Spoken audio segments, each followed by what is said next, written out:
আল্লাহ পাক সূরাতুজ জুমারের মধ্যে বলেছেন, কুল ইয়া ইবাদিয়াল্লাযীনা আসরাফু আলা আনফুসিহিম,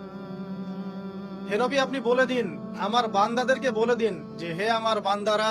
তোমরা যারা তোমাদের নফসের উপরে জুলুম করেছো, সুদীর্ঘকাল নামাজের খবর ছিল না, যাকাত দিইনি, হজ ফরজ হয়েছিল করি নাই, সওম রাখিনি, আল্লাহর দিন এগিয়ে নেওয়ার কোনো চেষ্টাই করি নাই, সুদীর্ঘকাল হারাম খেয়েছেন, ঘুষ খেয়েছেন, জেনা করেছেন, বাদ্যযন্ত্র বাজিয়েছেন, অশ্লীলতা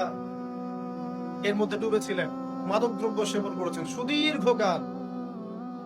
তোমরা যারা নিজেদের নফসের উপর জুলুম করেছো, লা তাকনাতু মির রাহমাতিল্লাহ, তোমরা আল্লাহ পাকের রহমত থেকে নিরাশ হয়ে যাও, তোমরা আল্লাহ পাকের রহমত থেকে নিরাশ হয়ে যেও না। ইন্নাল্লাহা ইয়াগফিরুয যুনুবা জামিআ, আল্লাহ পাক চাইলে সমস্ত গুনাহ মাফ করতে পারেন। ইন্নাহু হুয়াল গফুরুর রহিম, তিনি হচ্ছেন পরম করুণাময়, অসীম দয়ালু।